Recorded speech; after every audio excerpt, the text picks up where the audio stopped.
How to use a decodable reader in your small groups. So this is an example that I put together, and this activity also builds on your decoding and blending skills, all skills necessary for reading success. So we've got your decodable reader, for example, Pat, and what we've also done over here is we've made sentences, but we haven't put a picture. So what's quite nice is eventually the child will read the sentence, see if they can comprehend it, and then draw a picture. That is one activity to build on comprehension skills. But before we go on to read sentences, the first activity would be to discuss the picture, talk about the title, Pat, and ask questions. Who is Pat? And okay, they would say Pat could be a cat. And then you can say, so what do you think Pat will get up to in the story? What do cats do? What do cats look like? And you just build on that, and you build on prediction skills. And then they can make up their own story, which will build on their oral work and the vocabulary skills.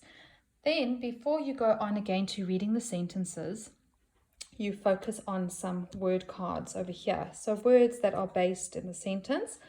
And again, you could go through it with them. So you decode the word tin, and they just go through it like that with you in your small groups, as well as your heart words, and explain why these are heart words. And then what you can also do is a follow-up activity again before you go into the reading, that they take one of the word cards and then they decode the word pat. Then they could write it pat, blended pat, and then they could write it again. And it would build on like that with the word cards, because you want to get them to decode and blend before reading the sentence. Then you have your ender benders. So your ender benders are words that end in a S. Again, because can be quite challenging for some little kids to read tap, but with the S at the end. So we've got something like this where they can also read the words, and then they could decode it. Taps, and again build on that.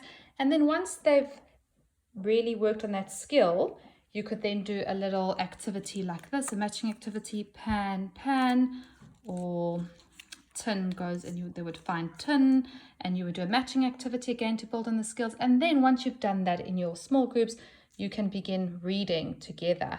And this is where they'll build on their fluency, and they've already decoded the words, so it should flow, and then you can build again on the fluency over here and the comprehending skills. There is an instruction page as well, but if you have any questions or want to try this activity, please contact us at the Learning Room.